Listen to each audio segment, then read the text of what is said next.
The Citizen Mike Show.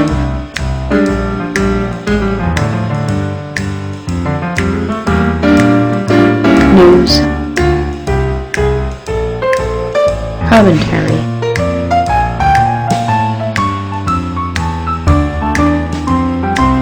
Interviews.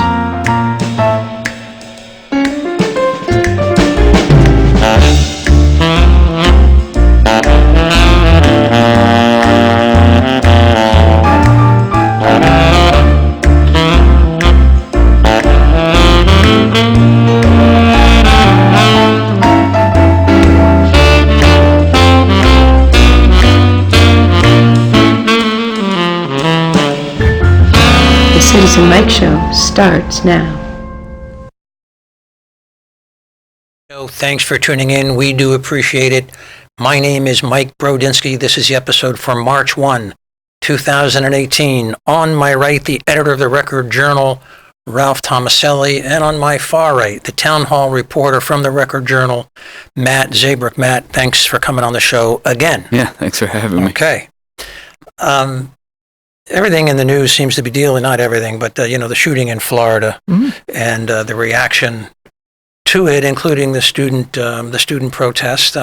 Lately, President Trump is weighing in on the conversation. There was a news release today about he is, I guess, going counter to the NRA with some of the proposals. But I wanted to start with Matt's story in the Record Journal, February 22nd. The headline was "Walkout at Platt, Plans at Sheehan, Student Protest Shooting and Honor Victims." Right. I'm going to read little bits and then go to Matt and have him fill in some of the gaps. High school students in Meriden and Wallingford have joined others around the country in organizing walkouts to protest gun violence and support survivors of the school shooting in Florida last week. Skipping a bit, about 150 Platt students participated in the walkout Wednesday, a week after the shooting at Marjorie Stoneham Douglas High School in Parkland, Florida. At noon, students left the school building and stood outside for 17 minutes to honor the 17 people who died. Skipping. In Wallingford, Sheehan High School sophomores, Angelina Torelletto, I hope I pronounced that right, and Sam Gontars met with Superintendent Sal Menzo this week to talk about participating in the national walkout scheduled on March 14 as of this writing. And the article goes on to say that many of the kids in high school kind of remember Sandy Hook. They were much younger. Their impression kind of was, maybe now this is the time to do something. Matt, let me turn to you. What have you learned through talking with the people that you talked to and preparing this and other stories? Yeah, so obviously, the widespread interest among high school students around the country to participate in these walkouts and have their voice heard, has put school administrators in sort of an awkward position. You don't want this massive disruption in your school day, but you also don't want to, be the person discouraging student voice and student activism. So it was just interesting seeing the dichotomy in the reporting of, you have these Platt students who just sort of throw together this impromptu walkout, and the school principal finds out the morning of and sort of has to go with it and endorse it, because it's too late to do anything. And then you have these students at Sheehan who, meet with the superintendent, and now they're going to hold all these meetings and take a consensus from all these groups about who wants to do what and is there a better alternative. So there was a difference there. And, it seems like, these students who grew up, like you said, in this, all they know is school lockdown drills and, Sandy Hook, and they're just, they're sort of in that, rebellious teenage, phase where part of, them finding their voice is, voicing their opinions when others tell them not to. They really want to feel heard. And, some of the students in the story had strong quotes about, we don't really trust the adults in the room anymore. And, that was in response to, some people in Congress and other people, them just losing faith that, how many more shootings does it take to see change now? So, Ralph, in reading the reporting, did you detect a difference in style between the administrators in Meriden and the administrators in Wallingford? Absolutely. Tell me what you saw there. Yeah, the Platt principal there, is it Robert Montemiro? I believe so. Yeah. he dealt with this very spontaneous protest a week after the Parkland shooting. And he encouraged the students. It wasn't planned. He said he would have preferred it planned, but faced with the option of somehow trying to disrupt their protest or going with it, he clearly, not only did he allow it, but he gave his own opinions on school safety and what the students, and offered full support. So you have that. And then you have these students in Wallingford who, when this article was written on February 22nd, or when it ran, they had met with Sal Menzo, I believe, to begin discussing it. Yep. Well, since then, you know, the Wallingford students now have to meet. They have another meeting this coming week at Town Hall. Today it happened, yeah. Yeah, okay, today. I'm sorry, Matt, thank you. So they had another meeting.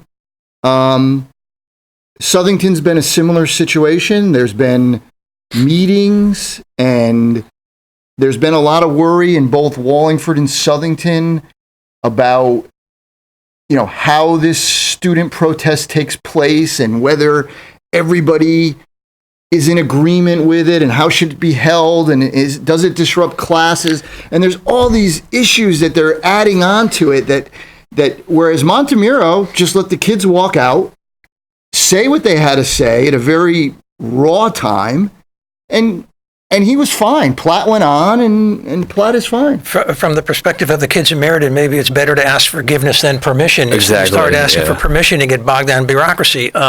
So Matt, is there too much bureaucracy in this Wallingford process? Just walk out. I mean, what's the issue here? Some people have made the point to me that, you know, the whole point of a protest is that it's supposed to be disruptive. You know, it's not supposed to be, you know, a part of your everyday routine, you know, so that, I mean, that's what a walkout is, right? You know, you're trying to be disruptive. So that's just a point that's been raised. Just one other point on that. I think that, well, you know what? No, I think I could come up with reasons. I think Matt said it best. A protest is supposed to be a protest. It's supposed to be disruptive. So, you know, I'll stick by what I was making the point before. I'm in favor of these more spontaneous protests. So if you're, let me ask you to read the minds of some people that are on the show that you haven't talked to, but that's okay. We do that all the time, right? We do that all the time. So let's assume you're a parent of a high school student in Wallingford, and your student child says, "Mom, Dad, got to do something, and it's got to be visible, and it's got to be urgent, and you know we're going to be walking out tomorrow or something." As a parent, what's your response? I think I'd have to support it, because I think I'd have to be honest and say to them, listen, a lot of us have had a lot longer to solve this problem, and you're still going to school worrying about whether someone is going to walk in with a semi-automatic rifle and shoot you. I'm not in a position to tell you not to protest. Okay, now let me change hats. I'm going to go to Matt from the perspective of a student as to what he would do back in the day when he was still in high school. Right. But from the perspective of an administrator at Wallingford school system, what are they worried about? You're asking me? Yeah, I'm asking you. Get into their head and just, because we don't know what the problem is. Here I do think in 2018, I'm not agreeing with it. Yeah. But what they have to worry about, first of all, is if my child walks out of class, are they going to be marked absent, or are they going to be disciplined? Oh, that's easy. We just wave that aside. Okay, fine. No penalty. Okay, so there's one. And I agree with you. I think these things can be solved. Yeah. I think the next thing that is hard for you and I to maybe relate to is both Sal Menzo and the Southington superintendent, Mr. Connellan, and the Board of Ed chairman there have raised the issue of, well, what about people that are uncomfortable with the protest? They don't have to think of the auditorium. I agree. Agreed. But in 2018, you actually have to worry about, if you have a school of 1,500, if 1,300 want to protest, you got to worry about those other 200. Yeah, okay, so that's why you get paid the high salary. Right. You can work Good. that out I overnight. agree with you. Good. Matt, what are we missing in our little banter here? Yeah. What are we missing? Yeah, so just, from hearing school administrators talk about this, some of the concerns that they've raised is number one, safety. And, people can dispute that if you have a bunch Safety of kids. in what respects? What are they afraid of? If there's somebody out there that there's a planned walkout 10 o'clock on Monday and they want to light up a school, that, a bunch of students walking out, that's, it's Next, sort of. what are they worried about? The fact I'm that. dismissing that rather easily. No, I know. You're right. That's okay. But what's I agree. next? If anything, I don't know. Yeah, so I think something that Sal Menzo brought up is, some people have raised points that, if people walk outside and just stay on the grass and talk to their friends for 17 minutes, what are they actually getting from it? Is there a way to, kind of cope with, what happened in a more meaningful way, than just a walkout? A walkout is constructive if you know what you're doing it for and, there's other things behind it, but just a walkout in a vacuum.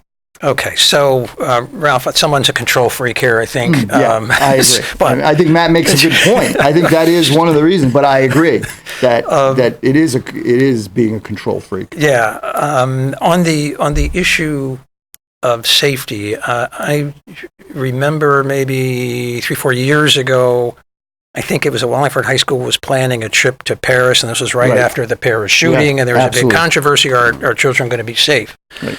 And in those days, I was still writing columns for the Record Journal editorial page, and I encouraged the board to let them go. We're not going to let the terrorists win by depriving students of seeing Paris, for God's sakes. I mean, geez, how can you, and sure, you are exposed to the elements and all that kind of thing.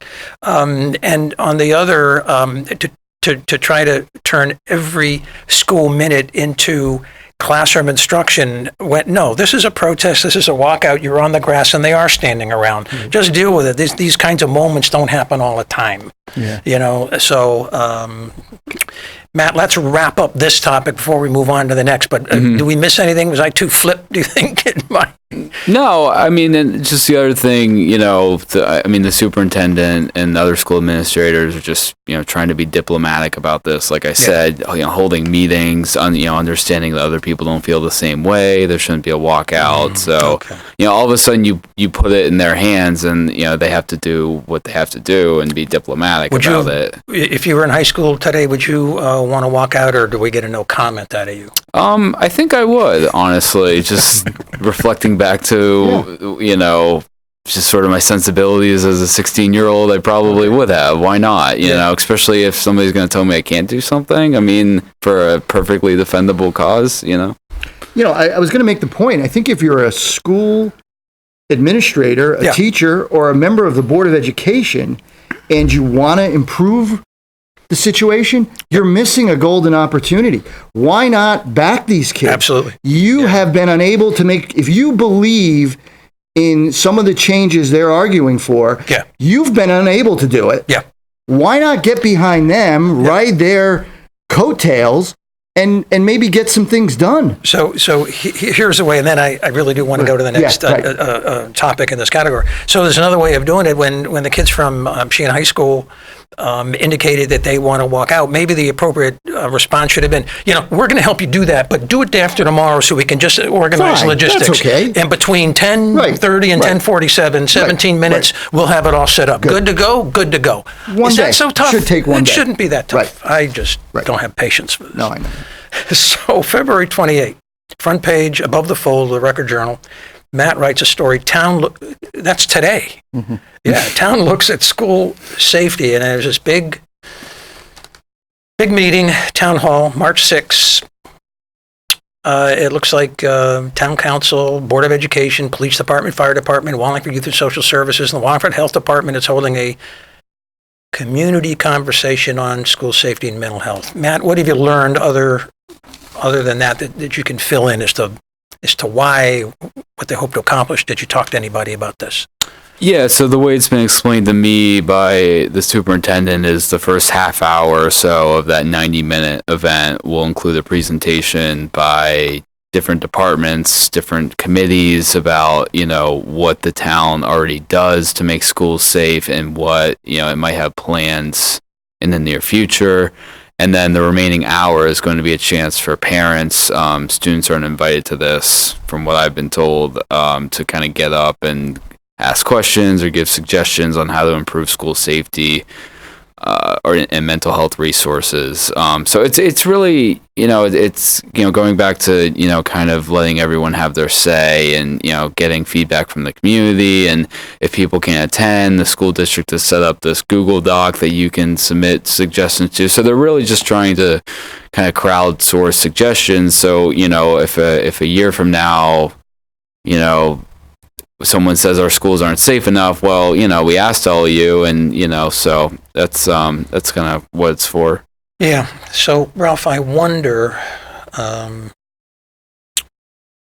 whether or not some school officials are going to be boxed into a corner by some that attend. For example, Marco Rubio, in a widely viewed video clip on national news, was asked by a student in Florida, are you going to continue to take money from the NRA? And the student was pretty poised and pretty articulate and wouldn't let go, hung on to that question like a bulldog. Marco Rubio tried to shake it off from the end, couldn't, and the crowd kind of booed or something. There was an adverse reaction to Marco Rubio's wiggling, right. So these town hall meetings, sort of these community conversations, come with some kind of a risk to the public officials that they may be confronted with, will you do this or not, let us know now, kind of a thing. Some of the people that may be going to that meeting might be watching the show before they go. Right. But I just wanted to get that out and get your thoughts on, is that an assumption of the risk if you're a public official, a town councilor, a board of ed member?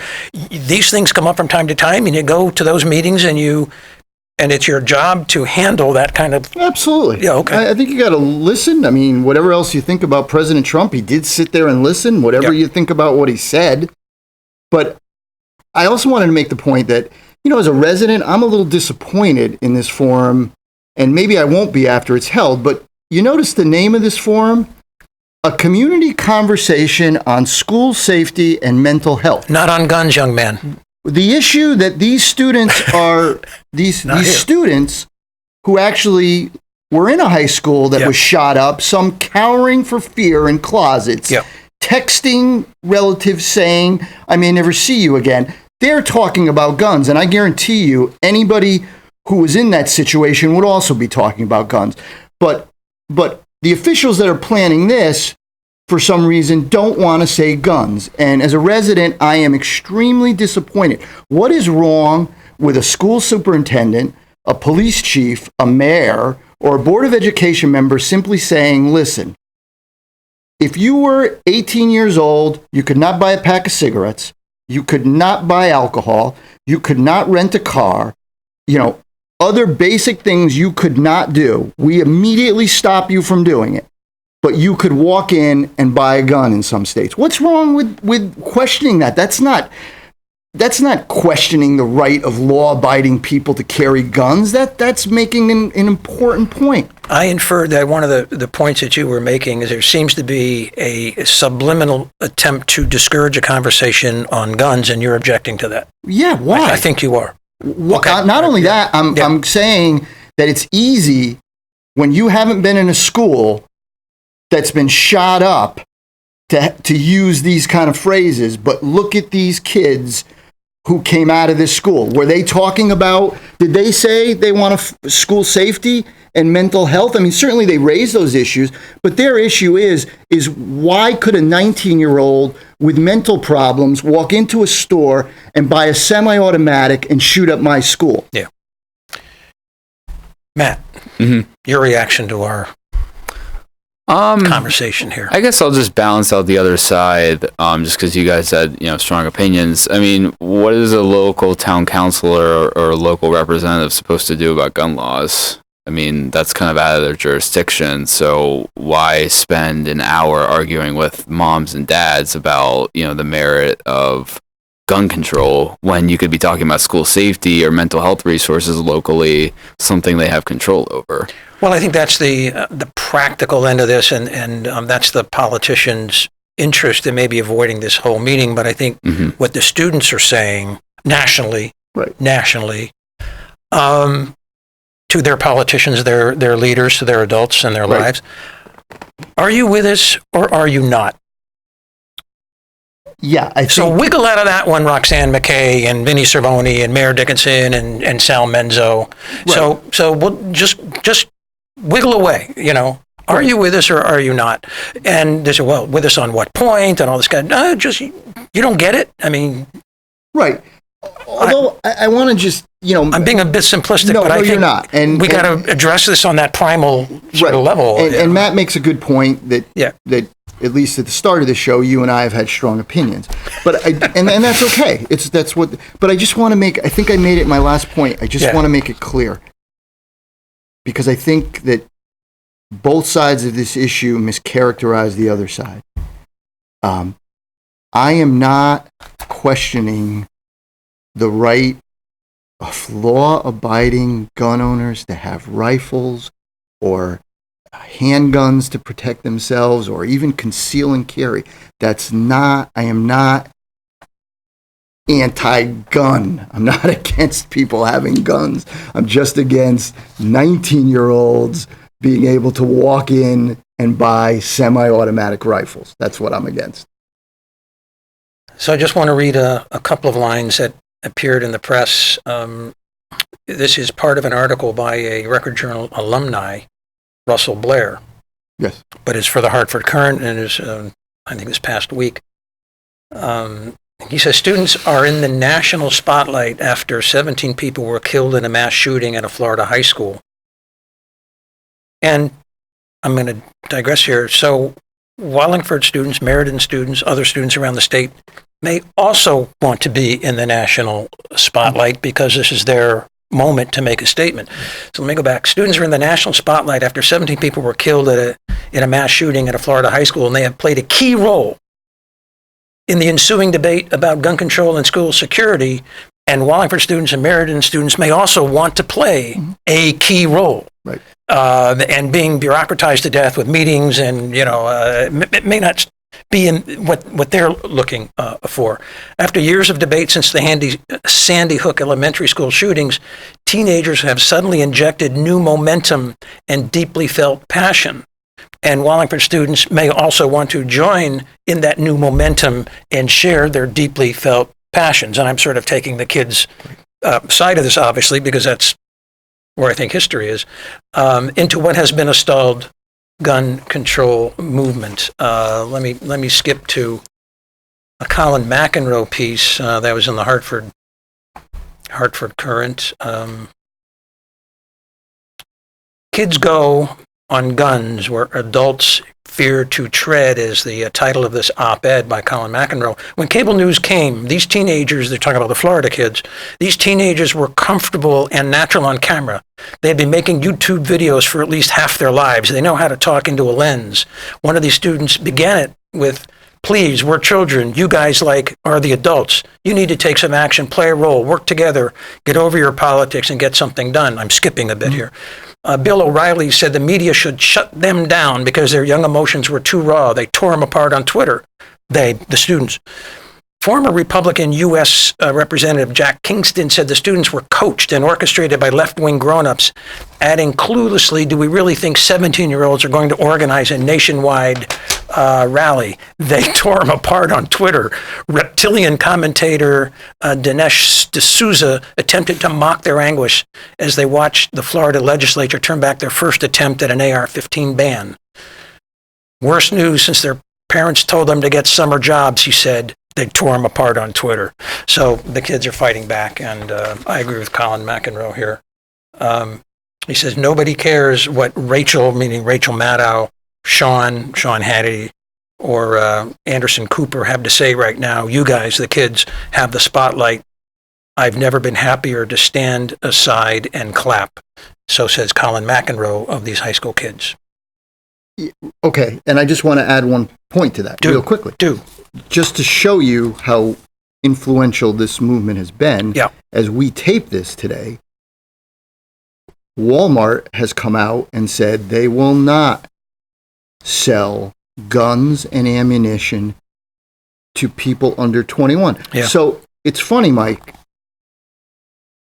I'm simply agreeing with that bastion of liberalism, Walmart.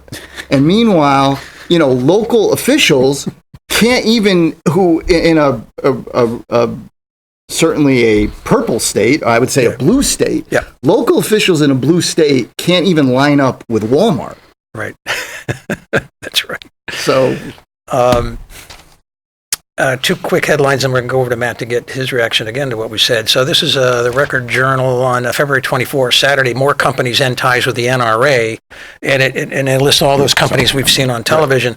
Then after that came Dick's Sporting Goods, and then you just told me tonight that that Walmart joined in. So Matt, when you hear, let's say, about Dick's Sporting Goods, are you more likely to give Dick's a look if you're on the market for something, less likely, or does it make no difference to you what they said about? As a consumer? Yeah. Like if I need new basketball shoes? Yep. Probably not. It would make no difference. No. What do you think? Is there some self-interest in Dick's to get some favorable goodwill? well, now I'm feeling a little hypocritical because as much as here I am being so passionate, but I have to agree with Matt. I don't know necessarily if it makes me stop shopping at Dick's. No, start shopping. Start shopping. Okay. I already shop at Dick's, so okay. I blew the question. Sorry about that. Yeah, no, and I think Walmart. I think there's a social conscience with Walmart and Dick's and some of these other companies. Yeah. But I also think that they owe it to their boards of directors and their shareholders to say, are we doing what's at least plausibly in the best interest of our shareholders to go in the news and drop relations with the NRA? And I think they're answering to themselves, yeah, it works for the corporation. Yeah, no, and I'm sorry I'm so slow on this, but I will say that I like Walmart has not always been my favorite store. Yep. But now I definitely have a better opinion of Walmart, and I think that's why they did it. Matt, picture yourself back in high school. You're 16 years old, and you find out through the rumor mill because of some policy addressed in executive session that your teacher is packing heat, an ankle holster. Yeah. Yeah, 38 caliber. Yeah. And you find out about it, and everyone finds out about it. Mm-hmm. Do you feel more safe, less safe, agitated, more, irrelevant? Is it a good thing? Is it a bad thing? You're closer to it than Ralph and I are, so that's why we're going to you. Right. I went to high school not that long ago, and in an average class of 25 kids, there were a lot of kids that I wouldn't have wanted anywhere near a gun in me. Even if a teacher, who's skilled, qualified, certified, all the odds. Well, I mean, if you're just going to start giving every teacher a gun. Not every teacher, just those that want to carry them, concealed carry.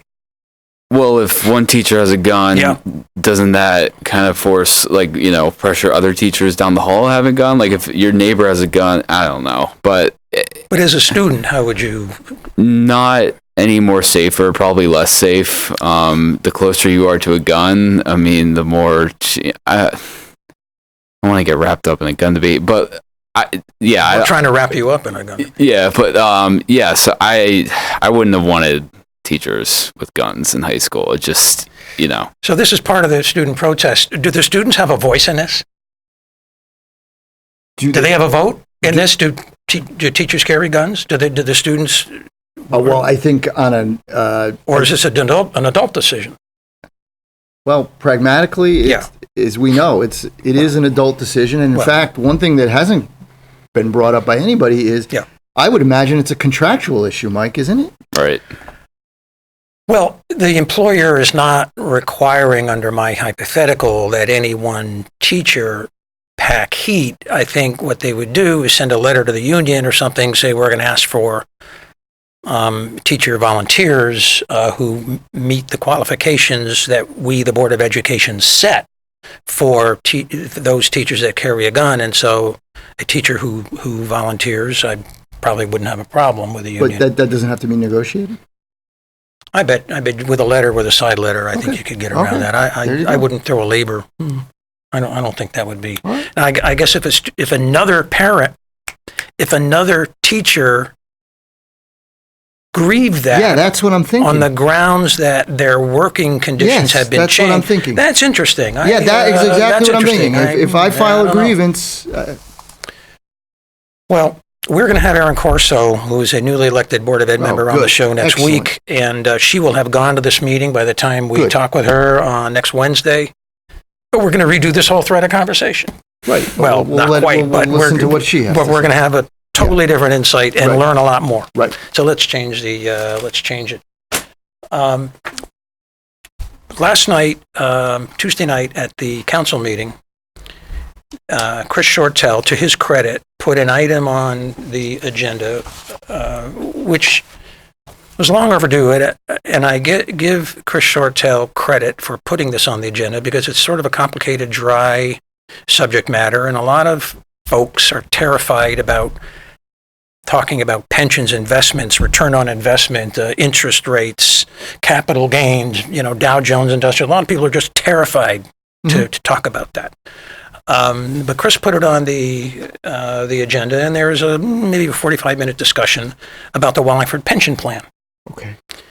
If you are terrified about things like investments and stocks and bonds and the Dow Jones Industrial Average and the S&P 500, change the channel or turn off your computer because we're going to talk about it. Skip ahead. It's a big deal. Right. It's a big deal, and we'll get to how big it is in just a second. But I want to read something from Reuters. This just came out a couple of days ago, February 24. I didn't know this was going to come out, but it's Warren Buffett. Warren Buffett is this legendary billionaire investor who, when he talks about investing, people listen.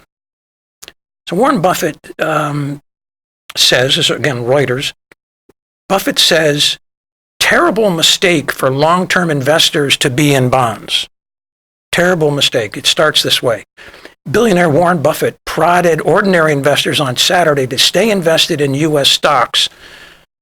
I'm going to be drawing a distinction between stocks and bonds. So if I say stocks, perk up your antenna. If I say bonds, that's what I'm drawing a distinction here. So let me start again. Billionaire Buffett prodded ordinary investors to stay invested in U.S. stocks, ignoring price swings and guidance from people with fancy credentials and the temptation to load up on bonds. Buffett said it is a terrible mistake for investors with long-term horizons, among them pension funds, college and endowments, and savings-minded individuals, to measure their investment risk by their portfolio's ratio of stocks to bonds. High-grade bonds, he said, can increase the risk of an investment portfolio as inflation eats away at the return. Quote, there is simply no telling how far stocks can fall in a short period, Buffett said.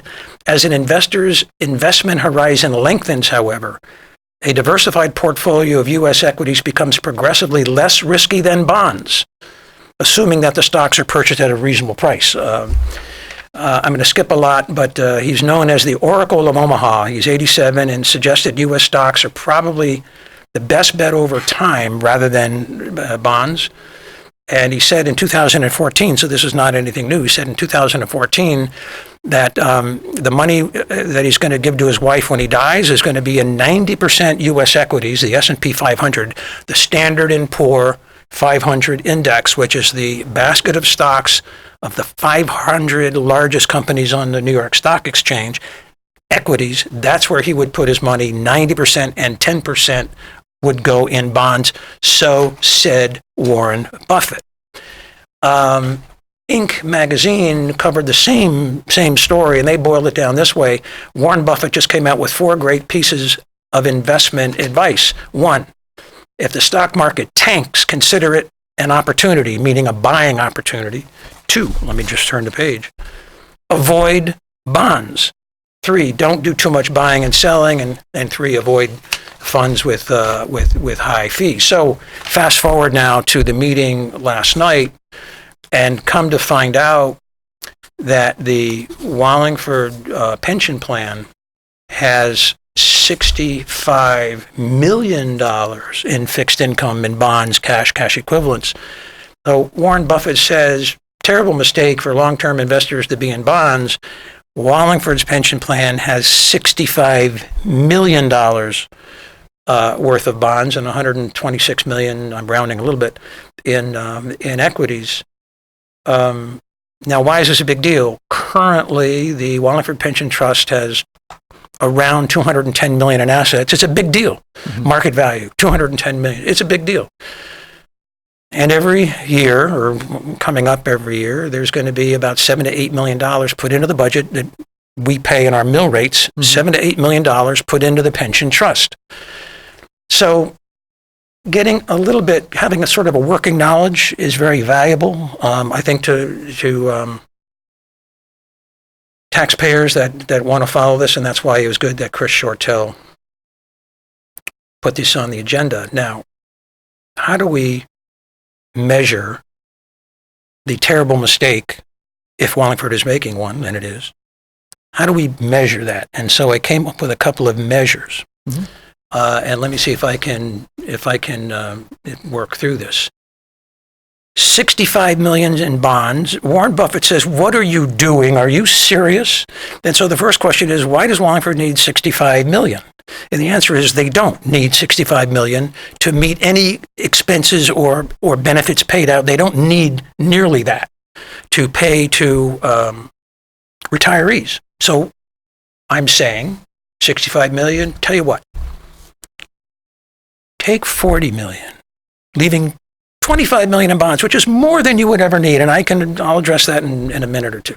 Take 40 million, switch it from your low returning crapola returns, 3% or 2.5% or 4% bonds that's the return, and switch it into stocks. The S&P 500 has returned about 15% per year over the last 5 years. I'm getting that from the town's own documents. These aren't my research. This is the town's research. They're expecting bonds to have an annualized return of like 2 to 3%. That's the town's numbers. So if you switched it from this crapola, bond return over into the S&P 500, $40 million with, what would be the difference? Got it? Okay. Are you with me so far? I am with you. Matt, you're in this conversation. I know I'm bloviating a bit, right, as long as you're with me so far. And you put it into the stock market, well, doesn't that depend on what the returns are going to be in the stock market? And yeah, I'll give you some examples. It's very easy to make the case based on the town's own research and their own numbers that stocks would outpace bonds by 8%. So if you, and I'm going to change the assumption in a minute, if you took 40 million and you put it into stocks, that 8% extra you would get over bonds in 6 years, $27 million. Vinny Cervoni is still going to be chairman. Craig Fishbein is still going to be around. You're going to still be the editor of the Record Journal. Matt is going to be in the New York Times. However, I didn't want to tell you, I guess I had to. $27 million in 6 years. Right. That's at 8%. Supposing that's too optimistic, an 8% return. All right, go down to 7%. Stocks outpacing bonds in 6 years. How much better off would we be in just 6 years? 23 million. Is 7% too optimistic? Go down to 6. 20 million slipping through our fingers, by not getting into stocks, by staying with the crapola bond returns. It's like putting money under your mattress and waking up 10 years saying, how come I don't have any more money? Well, because you didn't put your money to work, where the Warren Buffetts are putting their money to work. If 6% is too optimistic, I'll go to 5%. And so that's a mere $16,700,000 extra that the town pension trust would have earned by a switch of 40 million from equities to bonds, leaving 25 million in bonds if for some reason you think you need them. And that's my pitch for now, and I'm going to take a breath, get a drink of water, and you have a puzzled look at your face. No, And not I'm at asking all. you for a question so I can take a drink Well, of you water. know, I'm kinda- or Matt, because I'm kind of curious. What Yeah. was the outcome of the meeting last night, or what was the? Did any of this come up? No, this was a primer, really. A member of the audience tried to raise the issue, but that was just a member of the audience, and no one really cares about what the audience is saying. It's the counselors that have to raise these. And of course, Vinnie Cervoni and Tom Laffin have the thin ice doctrine, which if you get into something that is within the mayor's portfolio, you're on thin ice with the mayor. Right. So you don't challenge or question in an edgy way. Other than being a sycophant and praising, you don't get into this. So the council kind of backed off and accepted the primer and accepted some of the conclusions. But I'm going to take a quick break and we're going to show a video, and then we're going to get into what these guys were trying to say. Bruce, we got a quickie. 3, 2, 1, hit it. It's an attempt to strike the balance on an appropriate risk profile to achieve the stated actuarial expected return.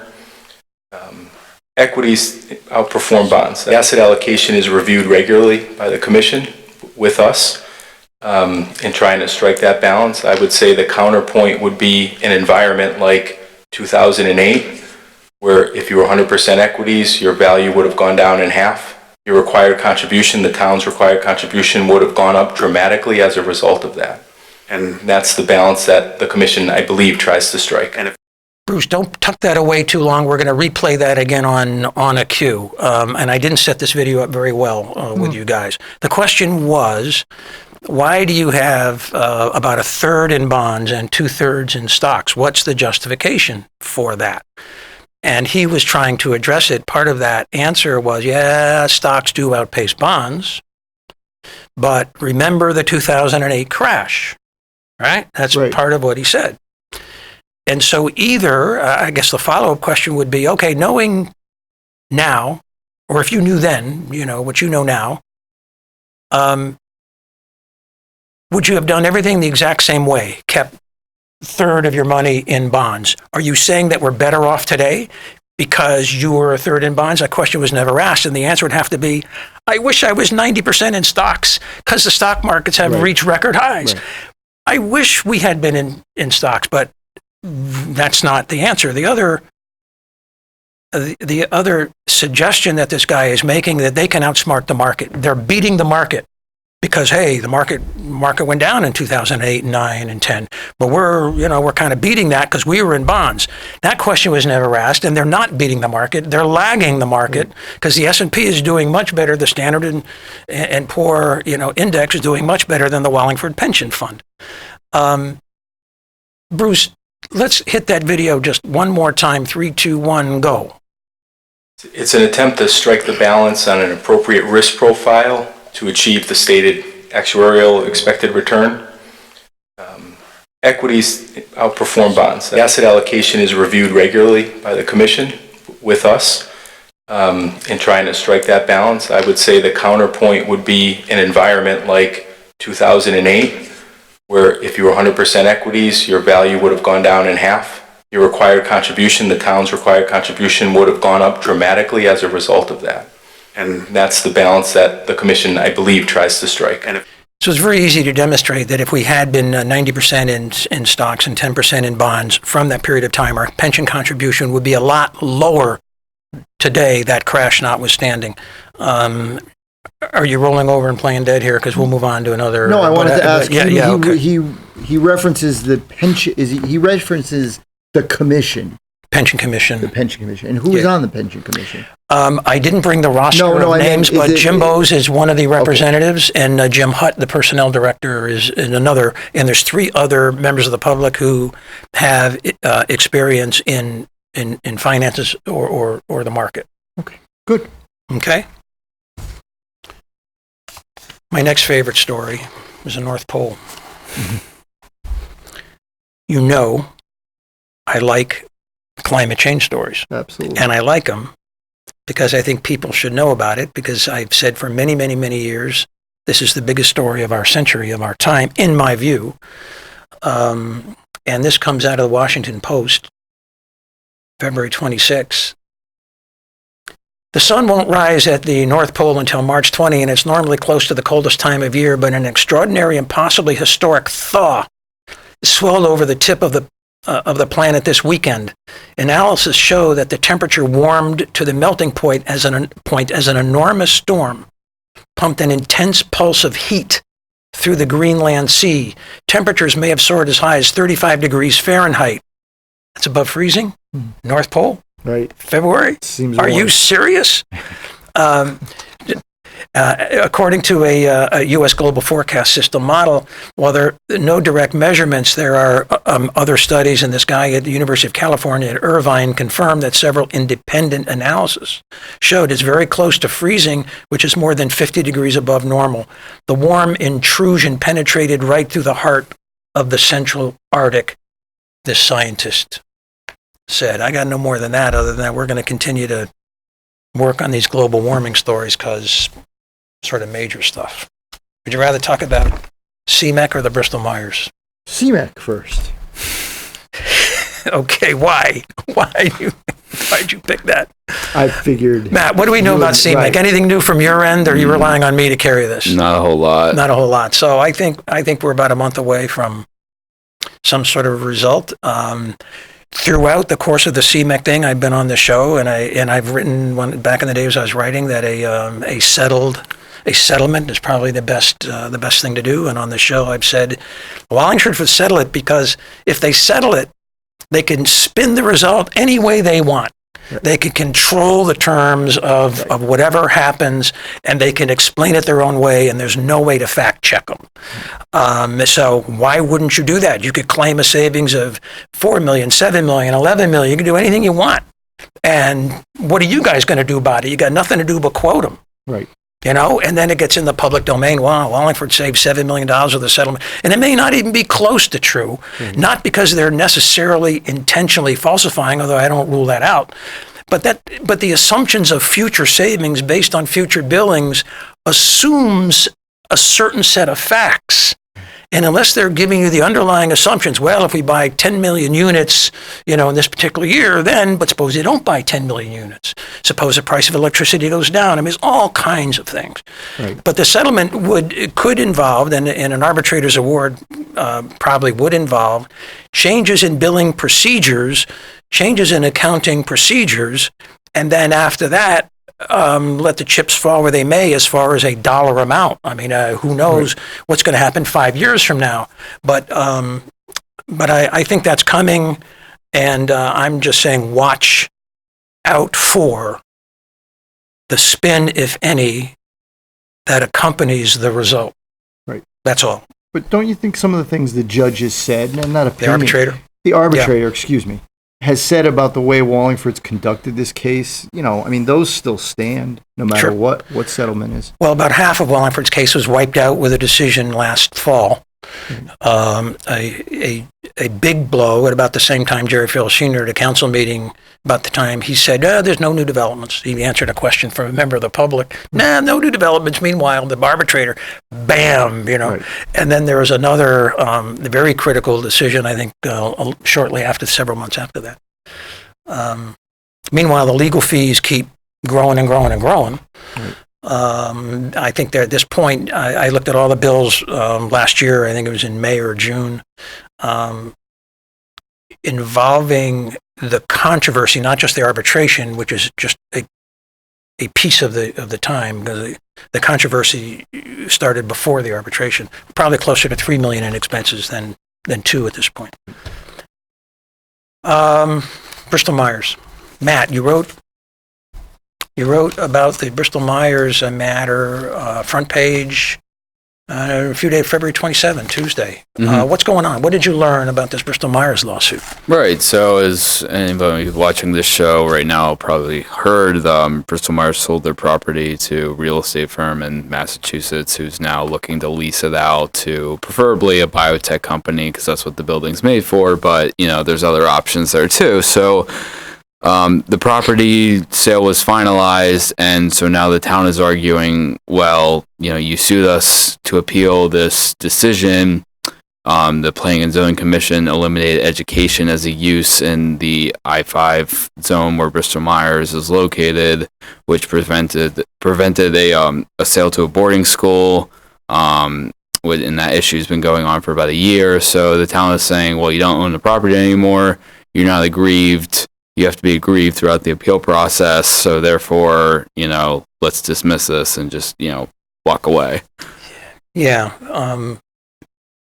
So the town is saying, in layman's language, Bristol Myers no longer has a dog in the fight because they sold the property. It's a zoning matter. They're out of there. They're not affected by zoning anymore.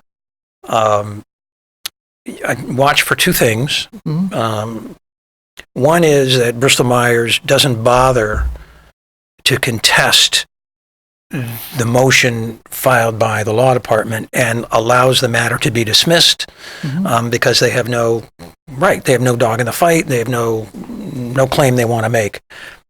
Or watch for whether or not Bristol Myers in its own name comes in and says, we do have a dog in the fight. And the dog in the fight is that we sustained a loss on the sale of the property. We could have sold it to this boarding school, this international school. I'm going to make a number up. Right. It's just an imaginary number to illustrate the point. We could have sold it for $15 million. Here's the contract, but the town interfered wrongfully if they win this appeal.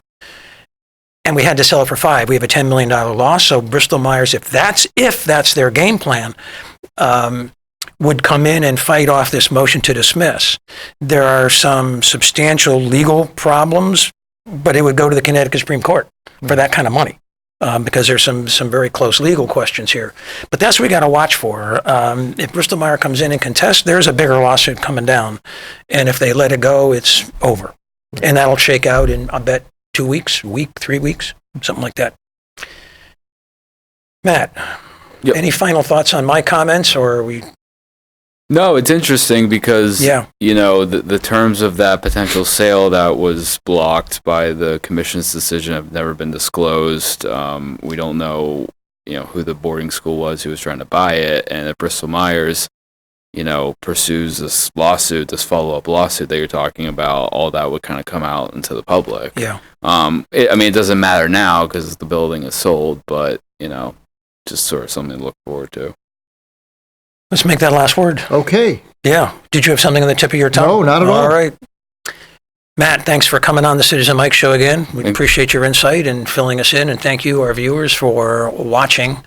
We're here on Wednesdays, but you can see the Citizen Mike Show on WPAA TV at 9 o'clock on Thursdays, Fridays, and then Monday, Tuesday, and Wednesday. And by this weekend, it's probably up on YouTube, so you can see it anytime, on demand, from your computer. If you're familiar with YouTube, just search the Citizen Mike Wallingford channel and follow the prompts, and your common sense and the show will come up. Thanks for watching. We do appreciate it. Hey, if it's 9 at night, it's Citizen Mike. Good night, everybody.